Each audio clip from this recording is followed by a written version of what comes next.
വളരെ പ്രാധാന്യത്തോടുകൂടി അതിലേക്ക് കടന്നത് അതിൽ കൂടെ തന്നെയാണ്. അപ്പോൾ അതിലേക്ക് നമുക്ക് 3 പേരാണ് ഇനി നമുക്ക് ഇതിലേക്ക് ഉള്ള ആൾക്കാര്. അപ്പൊ ആദ്യത്തെ ആള് ഏറ്റവും പ്രിയപ്പെട്ട ജയറാം മാഷാണ് മോഡറേറ്റർ വരുന്നത്. അദ്ദേഹത്തിന് നമുക്ക് എല്ലാവർക്കും അറിയാം, കുറച്ച് വലിയ ഇൻട്രൊഡക്ഷൻ ആണ് കേട്ടോ. കുറെ പരിപാടികളുമായിട്ട് സാംസ്കാരിക രംഗത്ത് നിറ സാന്നിധ്യമായി നിൽക്കുന്ന, നമ്മുടെ പച്ചയുടുപ്പിട്ട പ്രകൃതിയെ സ്നേഹിക്കുന്ന, വളരെ കാലമായി എഴുത്തുകാരുടെ കവികളുടെ അർത്ഥപൂർണമായ പ്രവർത്തനങ്ങൾക്കൊപ്പം നിൽക്കുന്ന, കവിശിഖയുടെ കൂടെ നിൽക്കുന്ന, സാഹിത്യം എന്തിനു വേണ്ടിയാണെന്ന് കൃത്യമായിട്ട് അറിയുന്ന മാഷാണ്. അപ്പോൾ ഞങ്ങൾക്ക് മാഷിനെ കുറിച്ച് പറയാൻ ഇത്രയും ഇൻട്രൊഡക്ഷൻ ഉള്ളത് എന്തുകൊണ്ടാന്ന് വെച്ച് കഴിഞ്ഞാൽ എനിക്ക് ഒരുപാട് ഇഷ്ടമാണ് പ്രകൃതിയെ. അപ്പോൾ പ്രകൃതിയെ സ്നേഹിക്കുന്നത് നമുക്ക് എല്ലാവർക്കും ഇഷ്ടമാണ് പ്രകൃതിയെ. കാരണം ഈ ഒരു നിറഞ്ഞ പച്ചപ്പിന്റെ ഇടയിൽ ഇരിക്കുമ്പോൾ നമുക്ക് ഒരിക്കലും തള്ളി കളയാൻ പറ്റില്ല. അപ്പോൾ മാഷ് ആണ് ഈ സെഷന്റെ മോഡറേറ്റർ. അടുത്തതായി ക്ഷണിക്കുന്നത് നമ്മുടെ ജയകുമാർ ചെങ്ങമനാട് മാഷിനെയാണ്. ജയകുമാർ മാഷിനെ കുറിച്ച് പറയുകയാണെങ്കിൽ നമുക്ക് ഒരുപാട് പറയേണ്ടതുണ്ട്.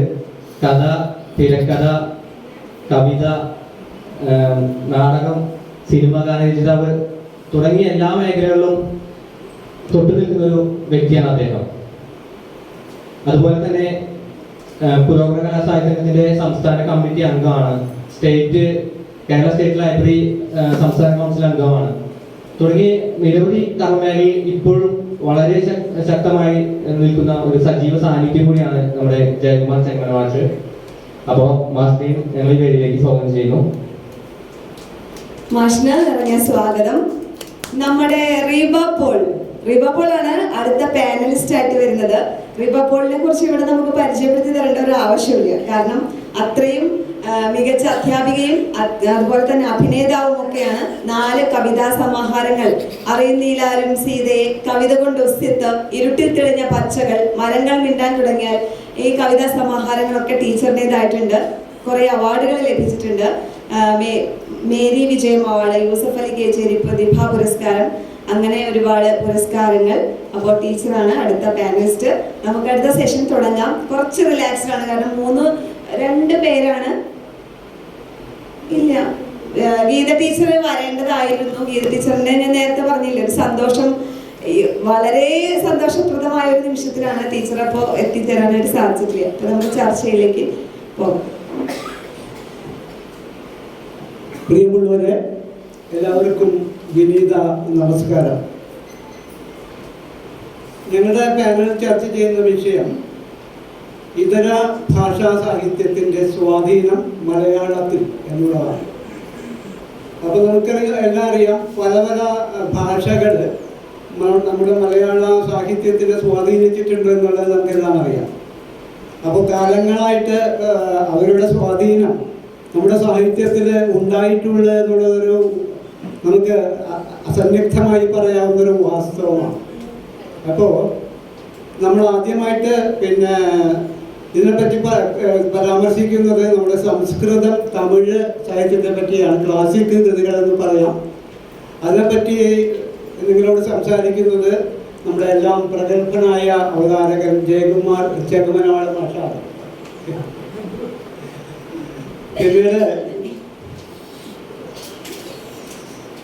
പിന്നീട് നമ്മുടെ ആംഗല ഭാഷയുടെ സ്വാധീനം നമുക്കറിയാം. നമ്മുടെ വിദേശികള് നമ്മുടെ അധിനിവേശത്തിന്റെ ആൾക്കാരാണെങ്കിലും ആംഗല ഭാഷ നമ്മുടെ ഭാഷാ സാഹിത്യത്തെ സ്വാധീനിച്ചിട്ടുണ്ടെന്ന് നമുക്കതറിയാം. ആംഗല ഭാഷയില് ഒരു കൃതി വിവർത്തനം ചെയ്തിട്ട് തൻ്റെ പഠനത്തിനുള്ള പൈസ കണ്ടെത്തിയ നമ്മുടെ കാവ്യ കുലാപതിയായ നമ്മുടെ ഗ്രൂപ്പിലുള്ള ഒരാളുണ്ട്. അദ്ദേഹത്തിന് നിങ്ങൾക്കെല്ലാം അറിയാമെങ്കിൽ നല്ലൊരു കയ്യടി കൊടുക്കുക അദ്ദേഹത്തിന് വേണ്ടിയിട്ട്. ഓക്കെ, അപ്പോൾ നമ്മുടെ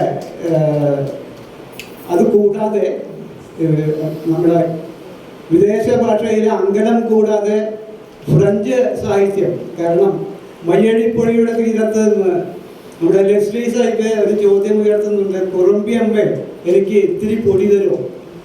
അപ്പോൾ അത് മലയാളം അങ്കലം കൂടാതെ ഫ്രഞ്ച് സാഹിത്യം കൂട്ടിയിട്ട് നമ്മളെ സ്വാധീനിച്ചിട്ടുണ്ട്.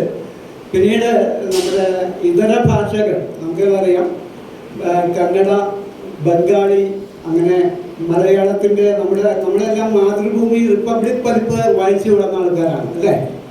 അതിലെല്ലാ ഭാഷയുടെയും സാഹിത്യം ആ ജനുവരിയിൽ നമ്മൾ വായിക്കാറുണ്ട്. അപ്പോൾ നമുക്കെല്ലാം അറിയാം, ശ്രീകൃഷ്ണ അനന്തഹള്ളിയും അതോടൊപ്പം തന്നെ ആശാപൂർണാദേവിയും ഒക്കെ നമ്മുടെ സാഹിത്യത്തെ ഒരുപാട് സ്പർശിച്ച അല്ലെങ്കിൽ സ്വാധീനിച്ച വ്യക്തികളാണ്. അപ്പോൾ ഞാൻ തിരിച്ചിരിക്കുന്നില്ല. നമുക്ക് ഇപ്പം ഞാൻ നേരത്തെ പറഞ്ഞ പോലെ നമ്മുടെ തമിഴ് സംസ്കൃതം ഭാഷകളുടെ സ്വാധീനം മലയാളത്തിൽ എന്ന വിഷയത്തെ പറ്റിയിട്ട് ശരിക്കും പറഞ്ഞാൽ ഈ വിഷയത്തെ പറ്റി സംസാരിക്കേണ്ടിയിരുന്നത് നമ്മുടെ പ്രിയങ്കരനായ ഡോക്ടർ ബിജു ബാലകൃഷ്ണനായിരുന്നു. അപ്പോൾ അദ്ദേഹത്തിൻ്റെ അച്ഛന് വീണ്ടും ഹോസ്പിറ്റലൈസ് ചെയ്യേണ്ട ഒരു ഗതികേടിൽ, അല്ലെങ്കിൽ ഗതികേടെന്ന് ഞാൻ പറയുന്നില്ല, ഹോസ്പിറ്റലൈസ് ചെയ്യേണ്ട അവസ്ഥ വന്നത് കൊണ്ടാണ് അത് ആ റോള് കൂട്ടിയിട്ട് നമ്മൾ ജയകുമാർ മാഷ് ഏറ്റെടുക്കേണ്ടി വന്നത്. ഞാൻ അതിനു വേണ്ടിയിട്ട് അദ്ദേഹത്തെ ക്ഷണിക്കുക.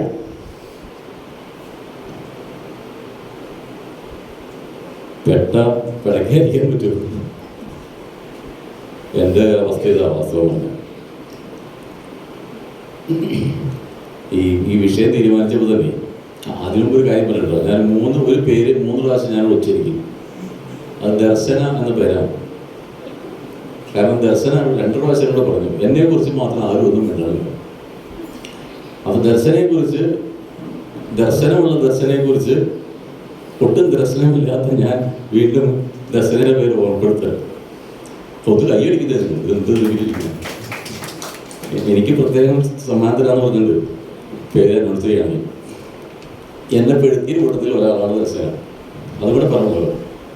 അജയ് മാഷ് എല്ലാം കൂടി ഞാൻ പറഞ്ഞു എൻ്റെ പോലെ എനിക്ക് പറ്റില്ല, കാരണം എനിക്കിതിനെ കുറിച്ച് കാര്യമായിട്ട് അറിയുന്നില്ല. എന്നൊരു വിജു ഉണ്ട്, അതുകൊണ്ട് വിജു സംസാരിച്ചോളൂ എന്ന് പറഞ്ഞ് ഞാൻ ഇവരെയൊക്കെ രഹസ്യമായി സ്വാധീനിച്ച് ഈ ഗ്രൂപ്പിൽ നിന്ന് പുറത്തിയാടി. പുറത്തേ ചാടിയിട്ട് ഞാൻ നോക്കുമ്പോൾ 3 പേര് വേറെ ഉണ്ട്. ബിജു ബാലകൃഷ്ണനുണ്ട്, റീബ പോളുണ്ട്, ഗീത ടി ഉണ്ട്. ഗീത വന്നിട്ടില്ലേ? ഇപ്പൊ എന്ത് പറ്റിയെന്ന് എനിക്ക് തോന്നുന്നു ഈ ബിജുവും ഗീതയും കൂടി നടത്തിയ മറ്റൊരു ഗൂഢാലോചന ഫലമായിട്ട് അവർ 2 പേരും വന്നില്ല. എന്നെ പെടുത്തിയെന്നവിടെ. റീബയാണെങ്കിൽ അത്യാവശ്യം കാര്യങ്ങളൊക്കെ പഠിച്ചിട്ട് വന്നിട്ടുണ്ട്.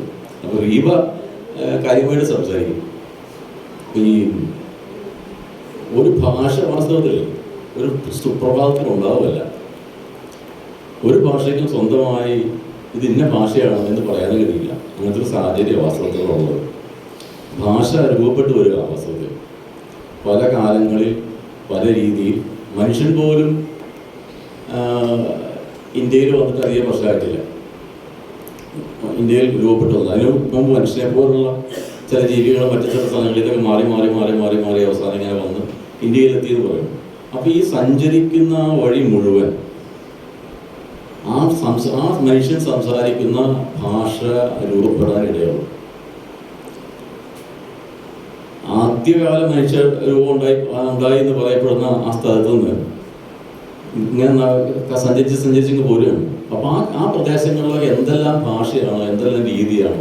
ഭാഷ എന്ന് പറഞ്ഞാൽ ഒരു ആശയത്തെ മറ്റൊരാളെ ബോധ്യപ്പെടുത്താനുള്ള ഒരു ഉപകരണം മാത്രമാണ്, ഉപയോഗിക്കുന്ന ഉപകരണം മാത്രമാണ്. അപ്പം ഞാനിവിടെ ഇരുന്ന് സഖാവിൻ്റെ നേരെ കൈ കാണിച്ചാൽ സഖാവിങ്ങ് വാ എന്നാണ് അർത്ഥം.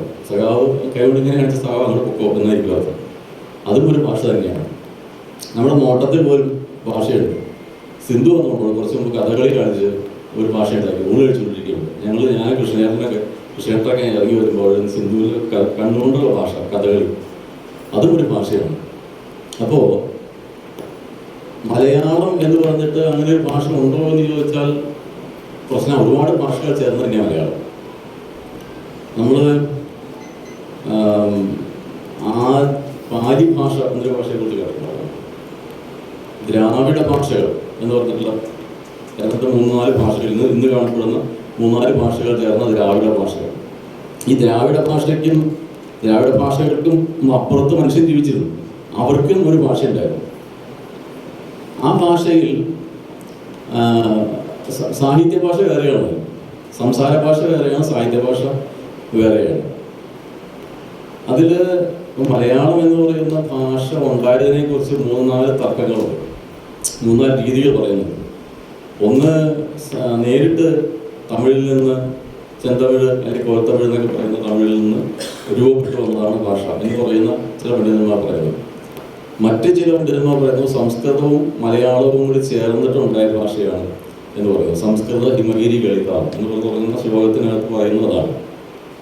അപ്പൊ സംസ്കൃത ഭാഷയുടെ സ്വാധീനം, സംസ്കൃത ഭാഷയും തെക്കൻ ഇന്ത്യയുടെ ഭാഷയും തമ്മിൽ ചേർന്ന് രൂപപ്പെട്ടു വന്ന ഒരു ഭാഷയാണ് മലയാളം എന്ന് പറയുന്നത്. മലയിൽ ആളുന്നത് എന്ന് പറയുന്ന അർത്ഥമുണ്ട്.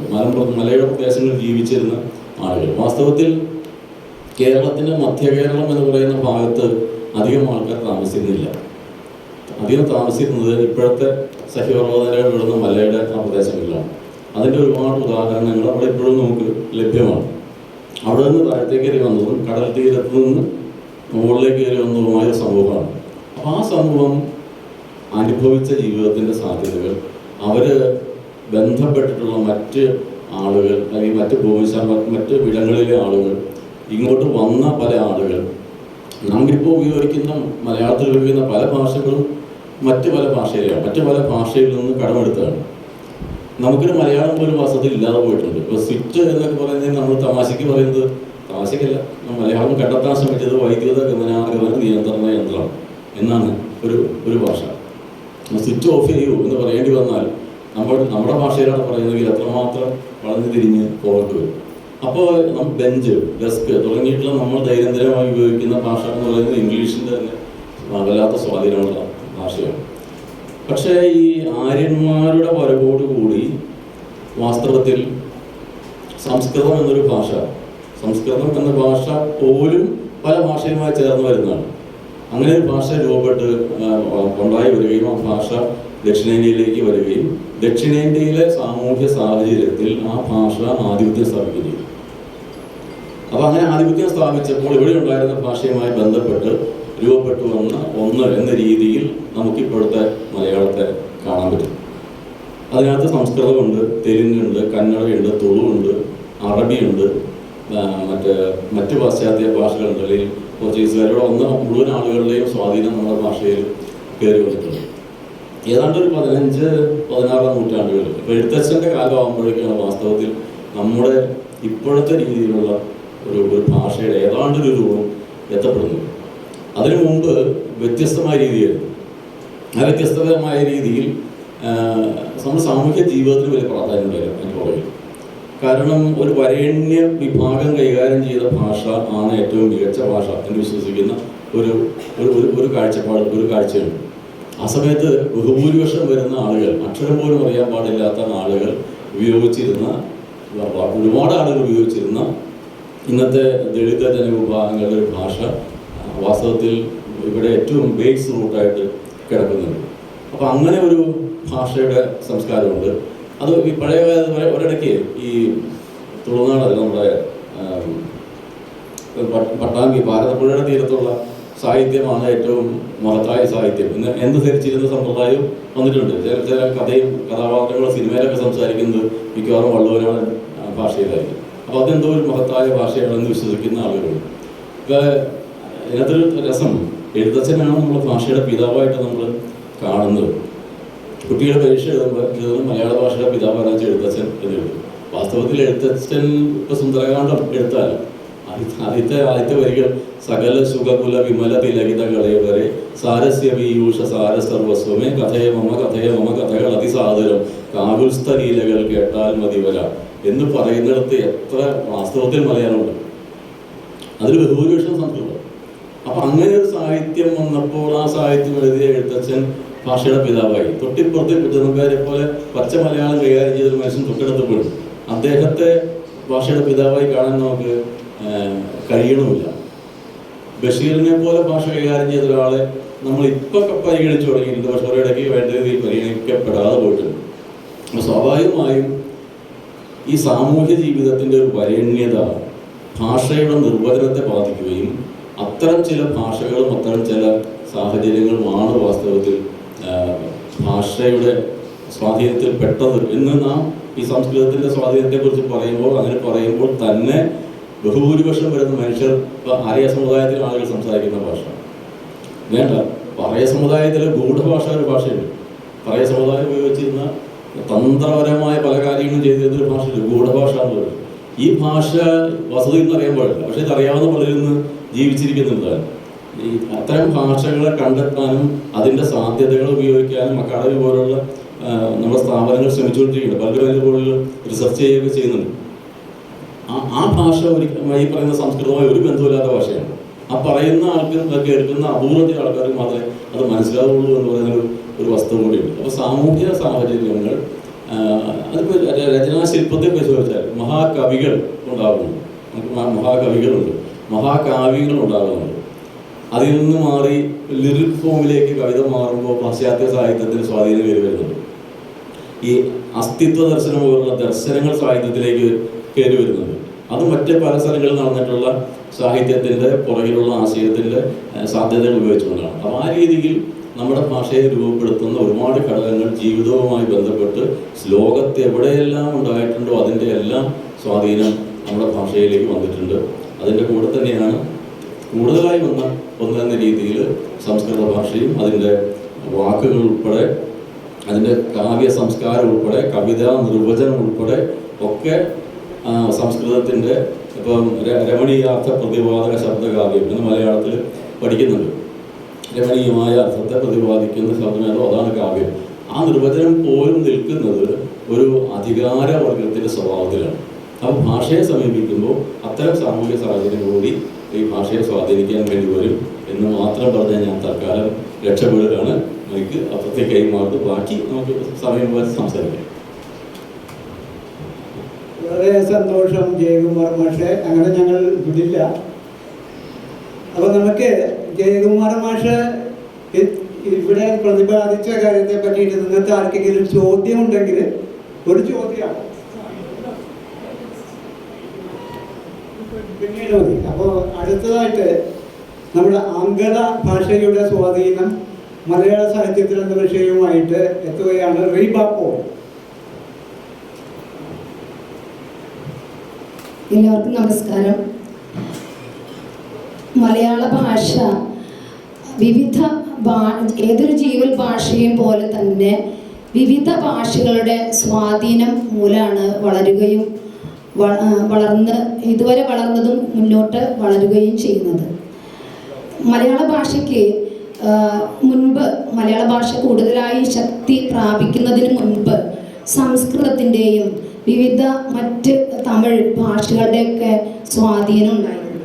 എന്നാൽ ഇന്ന് മറ്റ് ഭാഷകളേക്കാൾ കൂടുതലായിട്ട് അതിനെ സ്വാധീനിക്കുന്നത് ഇംഗ്ലീഷ് ഭാഷയാണ് എന്ന് തന്നെ പറയും. ഇപ്പോൾ നമ്മുടെ നാട്ടിൽ ഒരുപാട് കുട്ടികൾ മറ്റ് രാജ്യങ്ങളിലേക്ക് പോയി വിദ്യാഭ്യാസം നേടുന്നുണ്ട്. അവരൊക്കെ രണ്ട് രാജ്യങ്ങളിലെ കുട്ടികൾ ഇങ്ങനെ കാണുമ്പോൾ അവരുടെ രണ്ട് ഭാഷകൾ തമ്മിൽ കണക്ട് ചെയ്യുന്ന ഒരു ലിങ്ക് ലാംഗ്വേജ് ആയിട്ട് അവർ കോമൺ ആയിട്ട് അവർ സംസാരിക്കാൻ അവരുടെ കമ്മ്യൂണിക്കേഷന് വേണ്ടിയിട്ട് ലിങ്ക് ലാംഗ്വേജ് ആയിട്ട് ഉപയോഗിക്കുന്നത് ഈ ആംഗല ഭാഷ തന്നെയാണ്. അപ്പം അതുകൊണ്ട് അതിനൊരു ആഗോള ഭാഷ എന്നുള്ളൊരു പ്രാധാന്യം ഇന്ന് ഇംഗ്ലീഷ് ഭാഷയ്ക്ക് കൈവരുന്നുണ്ട്. അതുപോലെ തന്നെ ഈ ഇംഗ്ലീഷ് ഭാഷ എങ്ങനെയാണ് മറ്റുള്ള ഭാഷകളെക്കാൾ ഡോമിനൻ്റ് ആയത് എന്നുള്ളതാണ്. ഇപ്പോൾ പഴയ പുരാതന ജർമ്മനിയിൽ നിന്ന് കുടിയേറി ബ്രിട്ടനിലേക്ക് എത്തിയ ഒരു ജനതയാണ് ഈ ഇംഗ്ലീഷ് ഭാഷ ആയി പിന്നീട് മാറുന്നത്. അവർ എന്താ പറയുക, അത് അവരുടെ കല, സാഹിത്യം, വാർത്താ മാധ്യമങ്ങൾ എന്നിവ വഴി അവർ കൂടുതലായിട്ട് പണം, സാമ്പത്തികം, അങ്ങനെ എല്ലാ കാര്യങ്ങളിലും അവർ മുന്നേറിക്കൊണ്ടിരിക്കുന്ന ഒരു ജനതയായി പിന്നീട് പരിണമിക്കുകയാണ്.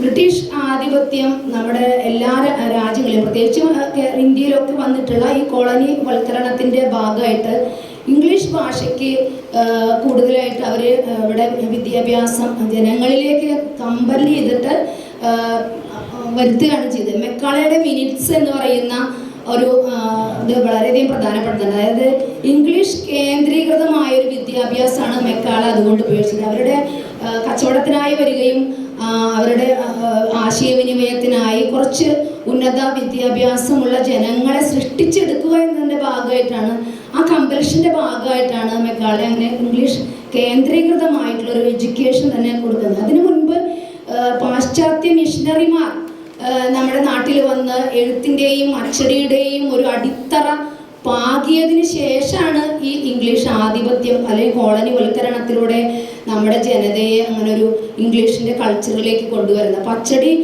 രൂഢമായി ഇവിടെ സ്ഥാപിക്കപ്പെട്ട് കഴിഞ്ഞപ്പോൾ ഭാഷകൾ വളരുകയും സംസ്കൃത ആധിപത്യത്തിൽ നിന്ന് മലയാളത്തിൻ്റെ വളർച്ചയിലേക്ക് ഒരു പടി എത്തിപ്പെടുകയും ചെയ്ത സമയത്ത് മലയാളത്തെ കൂടുതലായിട്ട് ശക്തിപ്പെടുത്താനും അതുപോലെ ഇംഗ്ലീഷുമായി കണക്ട് ചെയ്യാനും ഒക്കെ സാധിച്ചു. മലയാളത്തിൻ്റെ തനിമ നിലനിർത്തിക്കൊണ്ടാണ് ഈ ഇവിടെയുള്ള പാശ്ചാത്യ മിഷണറിമാരെ ശ്രമിച്ചതെങ്കിൽ ഇംഗ്ലീഷിന് വേണ്ടിയിട്ടാണ് അവരെ പ്രാധാന്യം കൊടുത്തത് എന്ന് വേണം കരുതാൻ.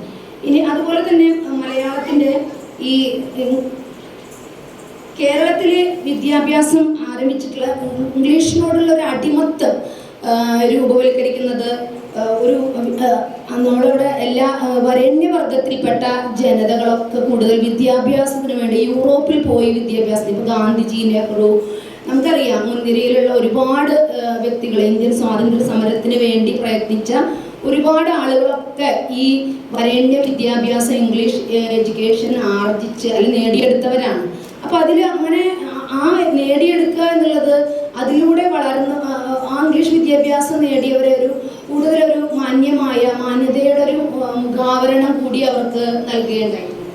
പിന്നെ അത് ആ സമയത്ത് നമുക്കൊരു രസകരമായ വസ്തുത എന്ന് വെച്ചാൽ ഇവിടെ കമ്പൽഷൻ്റെ ഭാഗമായിട്ടൊക്കെ ഇംഗ്ലീഷ് വിദ്യാഭ്യാസം പഠിപ്പിക്കാൻ ശ്രമിക്കുമ്പോൾ ഇംഗ്ലണ്ടിലെ അതിൻ്റെ സർവകലാശാലകളിൽ പോലും ഇംഗ്ലീഷ് ഒരു ഭാഷയായിട്ട് പഠിപ്പിക്കാനായിട്ട് കാവൽ നിൽക്കുന്ന ഒരു അവസ്ഥയിലാണ് ഇവിടെ കോളനിവൽക്കരണത്തിൻ്റെ ഭാഗമായിട്ട് ഇംഗ്ലീഷിനെ അവർ നിർബന്ധിക്കുന്നത്. അത് തികച്ചും നമ്മൾക്കൊരു രാഷ്ട്രീയ തന്ത്രമായിട്ട്, അതായത് സാമ്പത്തികമായിട്ട് ലൂട്ട് ചെയ്യുക എന്നുള്ള ആ ഒരു വിനിമയത്തിൻ്റെ ഒരു ആ കണ്ണികളെ ചേർത്ത് നിർത്താനായിട്ടുള്ളൊരു രാഷ്ട്രീയ തന്ത്രത്തിൻ്റെ ഭാഗമായിട്ടാണ് ഇങ്ങനെയൊക്കെയുള്ള വിദ്യാഭ്യാസം ഉണ്ടായത്. പക്ഷെ അതിലൂടെ നമുക്ക് ഈ പാശ്ചാത്യ വിദ്യാഭ്യാസം, മിഷണറിമാരുടെ പ്രവർത്തനങ്ങളായാലും ഇംഗ്ലീഷ് വിദ്യാഭ്യാസമായാലും ഒരു കൾച്ചർ ഫോം ചെയ്യാനായിട്ട് സാധിച്ചു എന്നുള്ളത് നമുക്ക് തീർത്തും അവഗണിക്കാൻ പറ്റാത്തൊരു കാര്യം തന്നെയാണ്. പിന്നെ അതുപോലെ തന്നെ നമുക്ക് ഈ മലയാള ഭാഷയ്ക്ക് കൂടുതലായിട്ട് അതിൽ നിന്ന് വന്ന രീതികൾ എന്ന് വെച്ചാൽ ഇംഗ്ലീഷ് നിവേശിത ഭാഷയായിട്ടാണ് പിന്നെ മലയാളം അറിയപ്പെടുന്നത്. അതായത് നമ്മൾ ഇംഗ്ലീഷ് സ്കൂളിൽ പഠിപ്പിക്കുന്ന കോഡ് സ്വിച്ചിങ് എന്ന് പറയും. അതുപോലെ തന്നെ ഇടയ്ക്കിടയ്ക്ക് മലയാളം ഉപയോഗിക്കുന്ന നമ്മുടെ വൊക്കാബുലറിയിലെ പദസമ്പത്തിലെ ഈ ഭാഷകൾ കൂട്ടിക്കലരുന്നതായിട്ടാണ് നമുക്ക് കാണിക്കുന്നത്. ഇപ്പോൾ അതിൽ നമ്മൾ എടുത്തു പറയുകയാണെങ്കിൽ ക്രെഡിബിലിറ്റി, ക്രയവിക്രയം, ട്രാൻസാക്ഷൻ, വിറ്റാമിൻ, ഓയിൻമെന്റ്, catch, front, back, depth, length, cake, chicken, mutton, cutlet, natural, regulation, അതുപോലെ തന്നെ അടിയന്തരം എന്നുള്ള വാക്കിനേക്കാൾ നമ്മൾ കൂടുതൽ എമർജൻസി എന്ന് പറയാം. അങ്ങനെ ഒരുപാട് വാക്കുകൾ നമ്മൾ മലയാളത്തിൽ ഈ കോഡ് സ്വിച്ചിങ് പോലെ ധാരാളം കൂടിക്കലർന്ന് ഉപയോഗിക്കുന്നത്. ഇപ്പം നമ്മൾ ചെങ്ങനാട് പറഞ്ഞു വൈദ്യുതാഗമന നിഗമന നിയന്ത്രണ യന്ത്രം. അങ്ങനെ ആ സ്വിച്ച് എന്ന വാക്കിന് നമ്മൾ ഒരിക്കലും ആ മലയാളം ത്തിലുള്ള ഭാഷ കൈകാര്യം ചെയ്യാൻ നമുക്ക് താല്പര്യമില്ല. കാരണം എന്താ വെച്ചാൽ അതൊരു ഈസിനെസ് നമുക്ക് തരുന്നില്ല. അതുകൊണ്ട് തന്നെയാണ് നമ്മൾ അതിന് ഏറ്റവും എളുപ്പമുള്ള ഇംഗ്ലീഷ് വാക്ക് നമ്മൾ തത്തുല്യമായിട്ട് ഉപയോഗിച്ചു വരുന്നത്. പിന്നെ അതിൽ എഴുത്തുഭാഷ, പക്ഷെ അതേ സമയത്ത് മലയാളം ഇപ്പം നമ്മൾ ഏറ്റവും കൂടുതൽ പറയും ഇംഗ്ലീഷ് ഭാഷയുടെ ഡിക്ഷണറിയിൽ ഇംഗ്ലീഷ് ഭാഷ തന്നെയാണ് ഓരോ കൊല്ലവും ഡിക്ഷണറിയിൽ ഇങ്ങനെ പദസമ്പത്ത്, പദങ്ങൾ ഇങ്ങനെ കൂട്ടി ചേർത്ത് പല ഭാഷകളിൽ നിന്ന് സ്വീകരിച്ചിട്ടാണ് അവരുടെ ഡിക്ഷണറിയിൽ പദങ്ങളുടെ വ്യാപ്തി കൂട്ടുന്നത്. അതുപോലെ മലയാളം എന്തുകൊണ്ട് ഈ ഭാഷയിലേക്ക്, ലിഖിത ഭാഷയിലേക്ക് നമ്മുടെ ഈ ഇംഗ്ലീഷ് വാക്കുകൾ ഉപയോഗിക്കാനായിട്ട് സാധിക്കില്ല. ഇപ്പം നേരത്തെ ഇവിടെ ജൻസി ഭാഷ ഉപയോഗിക്കുന്ന രാം ആനന്ദി അതിലൊക്കെ ഇംഗ്ലീഷ് ഉപയോഗിച്ചിട്ടുണ്ടെന്ന്. ഇപ്പോഴാണ് ന്യൂജൻ കുട്ടികളാണ് അങ്ങത്രയുള്ള ഈ ഭാഷകൾ, ഇംഗ്ലീഷ് വാക്കുകൾ തത്തുല്യമായിട്ട് അതിൽ ഉപയോഗിക്കുന്നത്. പക്ഷെ ഒരു പരിധി വരെ നമ്മൾ അത് ഉപയോഗിക്കുന്നില്ല എന്നാണ്. ഇലക്ട്രിസിറ്റി എന്ന സംസാര ഭാഷയിൽ പറയുമെങ്കിലും ലിഖിത ഭാഷയിൽ നമ്മൾ വൈദ്യുതി എന്ന് തന്നെയാണ് പറയുന്നത്. അതുപോലെ തന്നെ നമ്മൾ തർജ്ജമകൾ ഈ എഴുത്തു ഭാഷയിലേക്ക് ഉൾക്കൊള്ളാനായിട്ട് നമ്മൾ ചെയ്യുന്നില്ല. ഇപ്പം അധ്യാപിക, ടീച്ചർ എന്നുള്ളത് പറയുമെങ്കിലും നമ്മൾ അധ്യാപിക എന്ന് എഴുതും. പക്ഷെ മലയാളീകരിച്ച ഒരു ഭാഷയാണ്, മലയാളീകരിച്ച ഇംഗ്ലീഷ് വാക്കാണ് മാഷ് എന്നുള്ളത്. അത് മാസ്റ്റർ എന്നുള്ളതിൻ്റെ മലയാളീകരിച്ചൊരു വാക്കാണ്. അപ്പം അങ്ങനെ ചില വാക്കുകളൊക്കെ നമ്മൾ ഉപയോഗിക്കുന്നുണ്ട് എങ്കിലും ലിഖിത ഭാഷയിലേക്ക് അതിനെ കൂട്ടിക്കലരാനായിട്ട് സമ്മതിച്ചിട്ടില്ല. പിന്നെ നമ്മൾ പറയുമ്പോൾ അതുപോലെ തന്നെ ക്രിയാരൂപങ്ങളുടെ കാലപ്രത്യയം ചേർത്തില്ല, പോസ്റ്റീവ്, ഡിലീറ്റീവ്, അതായത് പാസ്റ്റും പ്രസന്റ് യൂസ് ചെയ്യാനൊക്കെ ആയിട്ട് നമ്മൾ സംസാര ഭാഷയിൽ ഒരുപാട് പദങ്ങൾ അങ്ങനെ ഉപയോഗിക്കുന്നുണ്ട്. പക്ഷേ അങ്ങനെ അത് മാനക ഭാഷയിലേക്ക്, സ്റ്റാൻഡേർഡ് ലാംഗ്വേജിലേക്ക്, പ്രിന്റഡ് ലാംഗ്വേജിലേക്ക് അതിനെ കലർത്താനായിട്ട് ഇപ്പോഴും നമ്മൾ മടി കാണിക്കുന്നത്. അതായത് കാരണം വെച്ചാൽ സംസ്കൃതത്തിൻ്റെ സ്വാധീനമാണ്. സംസ്കൃതമാണ് ഡോമിനൻ്റ് ആയിട്ട് നമ്മളിപ്പോൾ ആര്യന്മാരുടെ കടന്നുവരവോടുകൂടി സംസ്കൃത ഭാഷയുടെ ഒരു സ്വാധീനം. സംസ്കൃതമാണ് ലിഖിത ഭാഷയ്ക്ക് ഏറ്റവും പ്രൗഢമായിട്ടുള്ളതെന്നും എന്നുള്ള ഒരു തെറ്റായ ഒരു മിഥ്യാബോധം ഉള്ളിലുള്ളത് കൊണ്ടാണ് ഈ ഭാഷയ്ക്ക് നമ്മൾ ഇപ്പോഴും അങ്ങനെ പുറത്ത് അതിനധികം സ്വീകരിക്കാതെ നിൽക്കുന്നത്. എന്നാലും നമ്മുടെ TV ഷോകളിൽ നമ്മൾ ഇംഗ്ലീഷ് ഭാഷ ഉപയോഗിക്കുന്നു. അതുപോലെ തന്നെ മൊബൈൽ ഭാഷ വേറെ തരാണ്. അപ്പം അങ്ങനെയുള്ള കുറേ കാര്യങ്ങളുണ്ട്. പിന്നെ നമ്മൾ മലയാള ഭാഷയുടെ പുനരുദ്ധാരണത്തിന് നമ്മൾ എന്താണ് അതിൻ്റെ സബ്മിഷൻ നമ്മൾ കൊടുക്കും, പെറ്റീഷൻ കൊടുക്കും. മലയാള ഭാഷയുടെ വളർച്ചയ്ക്ക് വേണ്ടി മലയാളീകരിച്ചിട്ട് നമ്മുടെ ഭാഷയെ അങ്ങനെ ആക്കി തീർക്കാനൊക്കെ പറയുമ്പോഴും നമ്മൾ അടിയിൽ എന്തൊപ്പിടും, ഇംഗ്ലീഷിൽ ഒപ്പിടും. അതൊരു വേറൊരു കൗതുകരമായ കാര്യമാണ്. ഇപ്പം നമ്മുടെ രാവണേട്ടൻ ഇടയ്ക്ക് ഒപ്പിടുന്നത് കണ്ടിട്ടുണ്ട് ഞാൻ. അപ്പം അങ്ങനെ ചിലരൊക്കെ വിയോജന കുറിപ്പുകൾ ഉണ്ടെങ്കിൽ കൂടി അങ്ങനെ ഇംഗ്ലീഷിൽ ഒപ്പിടും, മലയാളത്തിന് വേണ്ടി വാദിക്കുകയും അതേസമയം നമ്മൾ ഇംഗ്ലീഷിൽ ഒപ്പിടുകയും ചെയ്യുന്ന ആളുകളാണ് നമ്മൾ. പിന്നെ നമ്മൾ അതുപോലെ തന്നെ ഈ ഇംഗ്ലീഷ് സംസ്കൃത ഭാഷ നിറഞ്ഞ ഇടങ്ങളിലേക്കാണ്, ചെറിയ രീതിയിൽ ഇംഗ്ലീഷ് ഒഴിഞ്ഞ ഇടങ്ങളിലേക്കാണ് ഈ ഇംഗ്ലീഷ് ഭാഷ കയറി കൂടി കലരുന്നത്. അത് നമ്മുടെ ഇംഗ്ലീഷിൻ്റെ ഒരു തെറ്റായിട്ടുള്ള ഇംഗ്ലീഷ് അങ്ങനെ ഭാഷ സ്വീകരിച്ചാൽ അത് നമുക്കൊന്ന് കുറഞ്ഞു പോവോ, അതിനുള്ള ഒപ്പുശേഖരണത്തിൻ്റെ കാര്യം പറഞ്ഞു. ഒപ്പുശേഖരണം നടത്തുമ്പോൾ നമ്മൾ അങ്ങനെ ഒപ്പിടുന്നു.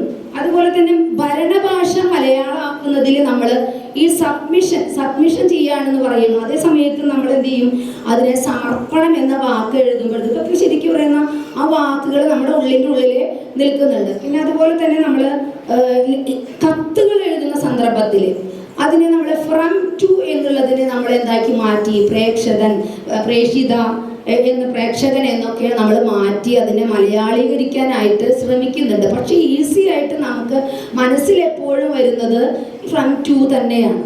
അതുപോലെ തന്നെ നമ്മൾ ഈ കുത്തും കോമയും ഇങ്ങനെയുള്ള ഒരുപാട് കുത്ത്, കോമ ഇതൊക്കെ പറയുന്നത് പോലെയാണ് ചുരുക്കെഴുത്തുകളുടെ ഒരു ഇംഗ്ലീഷിൻ്റെ ഒരു നമുക്ക് മാറ്റി നിർത്താനാവാതെ. ഇപ്പോൾ നമ്മുടെ കുറിപ്പിക എന്ന് പറയുമ്പോൾ പണ്ട് നമ്മൾ ഖ എന്ന് മലയാള ഭാഷയിൽ ഉണ്ടായിരുന്നു. പിന്നീട് അത് രൂപ എന്നുള്ളതിൻ്റെ തുടക്കത്തിലുള്ള രു എന്നാക്കി മാറ്റി. അതുപോലെ തന്നെ നമ്മൾ എന്താ പറയുക, കുഞ്ഞിക്കുട്ടൻ തമ്പുരാൻ മെമ്മോറിയൽ എന്നൊക്കെ പറയുമ്പോൾ KKTM, അതൊക്കെ നമ്മൾ അത്രമാത്രം മനസ്സിൽ രൂഢമൂലമായ ഈ ചുരുക്കെഴുത്ത് രൂപങ്ങളാണ്. ഇതൊക്കെ നമ്മുടെ ഭാഷയിലേക്ക് വന്നിട്ടുള്ളത് ഇംഗ്ലീഷിൻ്റെ ആണ്. ഒരിക്കലും നമുക്കത് മാറ്റി വെച്ച് വേറെ അതിനെ എങ്ങനെ മലയാളീകരിച്ച് അതിൻ്റെ ഒരു വലിയ രൂപത്തിൽ എഴുതാനൊന്നും നമ്മൾ ഒരിക്കലും ആ ഇനീഷ്യൽസ് ഒന്നും നമ്മൾ ഇനി അത് മാറ്റില്ല, നമ്മുടെ മനസ്സത് സ്വീകരിച്ച് കഴിഞ്ഞു. പിന്നെ അതുപോലെ തന്നെ ഗവേഷണ വിദ്യാർത്ഥികളുടെ ബുക്കുകളിൽ അല്ലെങ്കിൽ നമ്മൾ വായിക്കുന്ന ഏതെങ്കിലും റെഫറൻസ് ഗ്രന്ഥങ്ങളിലൊക്കെ കാണാം നമ്മൾ അതിൻ്റെ പിന്നിലുള്ള റെഫറൻസ് ഗ്രന്ഥങ്ങൾ മുഴുവൻ ഇംഗ്ലീഷിലാണ് അതിൻ്റെ പേരുകൾ എഴുതുന്നത്. അപ്പം അത്തരം ഒരു അതുപോലെ തന്നെ മുന്നിലുള്ള പേജുകളുടെ ആയാലും നമ്മൾ അതിൻ്റെ എന്താണ് അതിൻ്റെ ഒരുപാട് ബുക്കുകൾ ഞാനിപ്പോൾ ഇതിൻ്റെ ഭാഗമായിട്ട് തന്നെ ഞങ്ങളുടെ വ്യത്യസ്തമായിട്ട് ആരെങ്കിലും ചെയ്തിട്ടുണ്ടോ എന്ന് റെഫർ ചെയ്യുകയും ചെയ്തിട്ടുണ്ട്. അക്കാദമിക്ക് പോയപ്പോഴും നമ്മുടെ വീട്ടിലുള്ള ബുക്കുകൾ പക്ഷെ ഒക്കെ എല്ലാവരും ഇംഗ്ലീഷാണ് അതിൽ കൂടുതൽ പ്രയോഗിച്ചിട്ടുള്ളത്. പിന്നെ നമ്മൾ ഈ ഇംഗ്ലീഷ് ഭാഷ ഇങ്ങനെ പദങ്ങൾ സ്വീകരിക്കുന്നതോടൊപ്പം കൂടുതലായിട്ട് ഇംഗ്ലീഷിനെ വികസിപ്പിക്കാനായിട്ട് നമുക്ക് കുറേ ഇംഗ്ലീഷിൻ്റെ രീതികൾ, അവരുടെ കുറേ മേഖലകൾ കൂടി നമ്മുടെ ഭാഷയിലേക്ക് വന്നിട്ടുണ്ട്. വിവർത്തനങ്ങൾ അതിന് വളരെ സഹായിച്ചിട്ടുള്ളതാണ്. ഫ്രഞ്ച്, ജർമ്മൻ, സ്പാനിഷ് അങ്ങനെ ഒരുപാട് ഭാഷയിലുള്ള സാഹിത്യകൃതികൾ നമ്മൾ നിരന്തരം ഇപ്പോൾ വായിക്കുന്നുണ്ട്. പക്ഷേ ഇതൊക്കെ ആദ്യം ഇംഗ്ലീഷിലേക്കും പിന്നീട് മലയാളത്തിലേക്കും ഫ്രഞ്ച് നേരിട്ട് മലയാളത്തിലേക്ക് ട്രാൻസ്ലേറ്റ് ചെയ്യപ്പെടുന്നില്ല. അത് നമ്മുടെ നാലപ്പാട് നാരായണൻ അങ്ങനെയുള്ള ഒരുപാട് പേര് ഫ്രഞ്ച് പഠിക്കുകയും അങ്ങനെയൊക്കെ അവരുടെ ഭാഷകൾ അങ്ങനെ മാറ്റാനായിട്ട് ഒക്കെ ശ്രമിച്ചിട്ടുണ്ട്.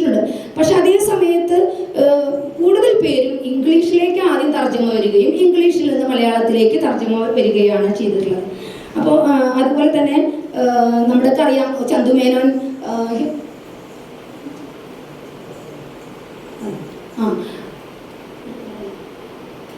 അതുപോലെ തന്നെ നമ്മുടെ ഇംഗ്ലീഷ് ഭാഷയിലുള്ള ശാസ്ത്ര സാങ്കേതിക ഗ്രന്ഥങ്ങൾ, മതഗ്രന്ഥങ്ങൾ, അങ്ങനെയുള്ള ഒരുപാട് വിവർത്തന ഗ്രന്ഥങ്ങൾ, Emmanuel old man and the sea, ഹാംലെറ്റിന്റെ മാക്ബെത്ത്, ഷേക്സ്പിയറിന്റെ ഒരുപാട് ഗ്രന്ഥങ്ങൾ നമ്മുടെ ഇംഗ്ലീഷിലേക്ക് ഇന്നും സർവകലാശാല നൂറ്റാണ്ടുകൾക്ക് മുമ്പുള്ള ഷേക്സ്പിയർ അതേ ആർജവത്തോടെ ഇന്നും നമ്മുടെ മനസ്സിൽ ജീവിക്കുന്നുണ്ട്. അപ്പം അത്രയും ഒരുപാട് ഗ്രന്ഥങ്ങൾ നമ്മുടെ ട്രാൻസ്ലേഷൻ നമുക്ക് സാധ്യം ഒരുക്കിയിട്ടുണ്ട്.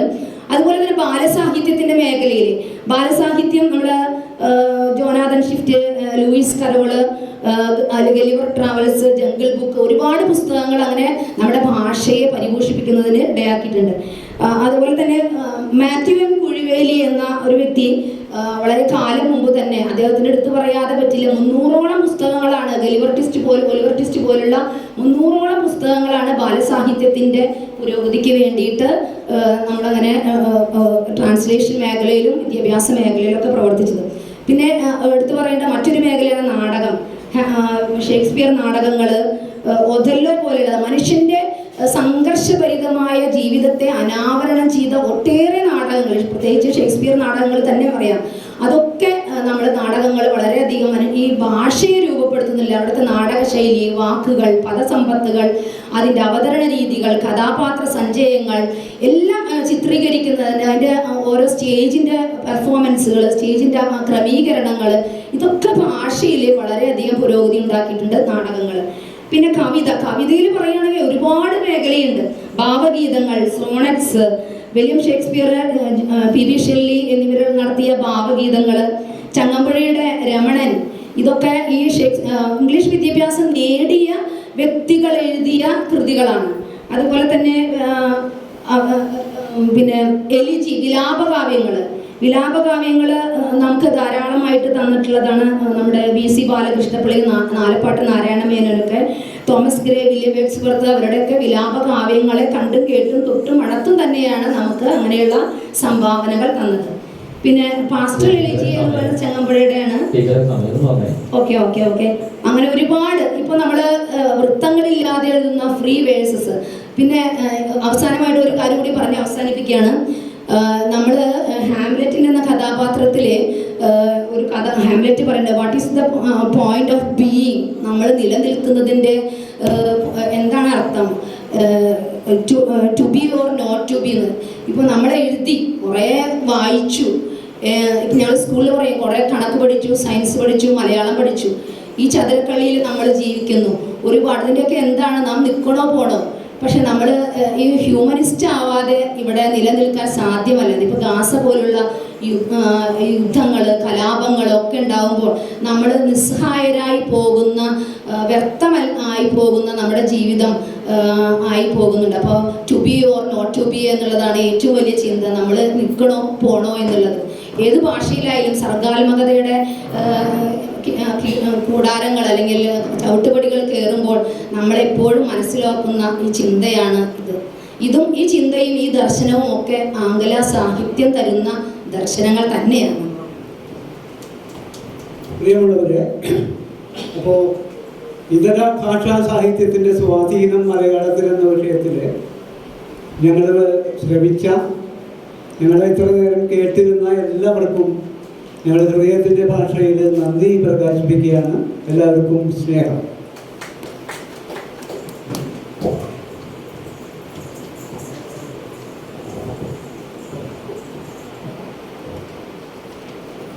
ഡെലിവറി സെക്ഷനുമായിട്ട് ആർക്കെന്തെങ്കിലും ചോദിക്കാനുണ്ടെങ്കിൽ ചോദിക്കാം കേട്ടോ.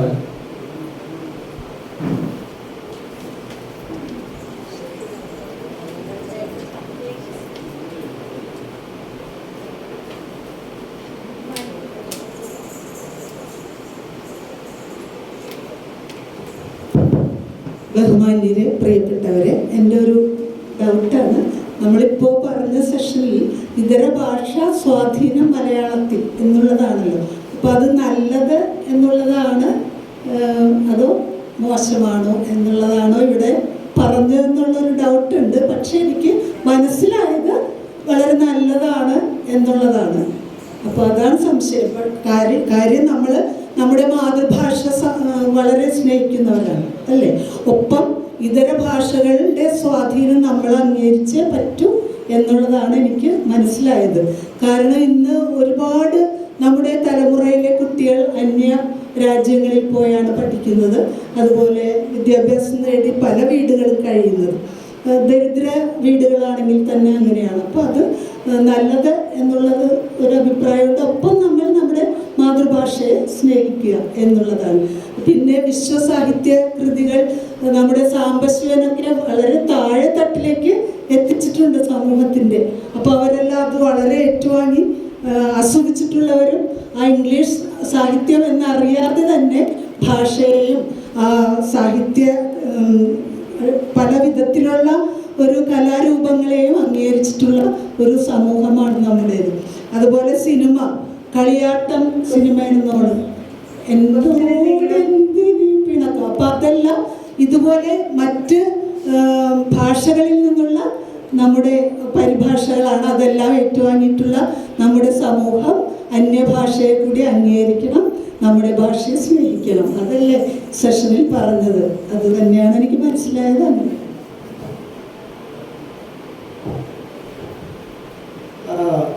ടീച്ചർ ചോദിച്ചത് മറ്റ് ഭാഷകളുടെ സ്വാധീനത്തിൻ്റെ നല്ല വശമാണോ അല്ലെങ്കിൽ ചീത്ത വശമാണോ എന്നുള്ളതല്ലേ. തീർച്ചയായിട്ടും നമ്മുടെ നല്ല വശം തന്നെയാണ് ഉദ്ദേശിച്ചത്. അത് നല്ല രീതിയിൽ തന്നെയാണ് നമ്മുടെ സാഹിത്യത്തെ സ്വാധീനിച്ചിരിക്കുന്നത് നിസ്സംശയം പറയാം. അപ്പോൾ എല്ലാവർക്കും നന്ദി, നമസ്കാരം.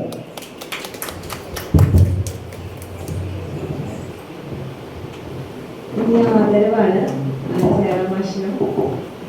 അടുത്തതായി നമുക്ക് നമ്മുടെ പാനലിസ്റ്റുകൾക്ക് ആദരവാണ്. ആദരവ് നൽകുന്നതിന് വേണ്ടിയിട്ട് നമ്മുടെ രവിത ടീച്ചറെയും ഷീമ ടീച്ചറെയും ക്ഷണിച്ചു. രവിത ഹരിദാസ് പോയ ഷീമ ടീച്ചറെ ക്ഷണിച്ചു.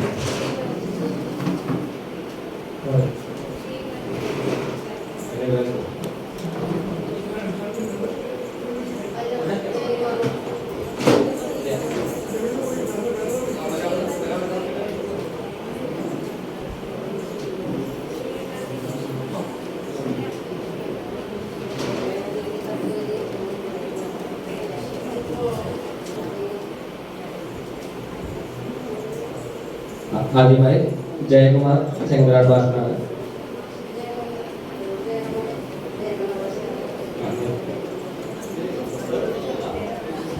ജയറാം മാഷ്ടാണ് ആദരവ് സമർപ്പിക്കുന്നത്.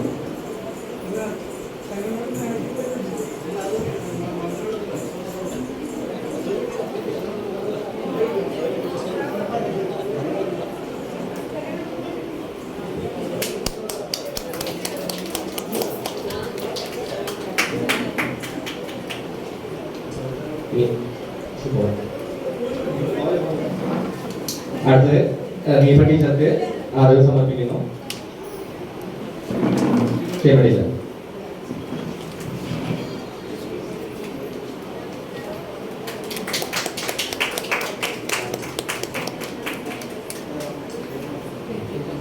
അടുത്ത് ജയറാം ചെങ്ങോരാട് മാസ്റ്റർ.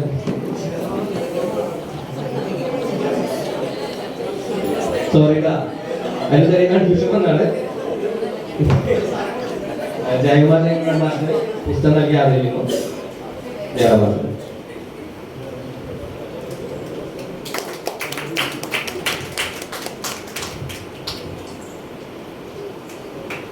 നന്ദി എല്ലാവർക്കും.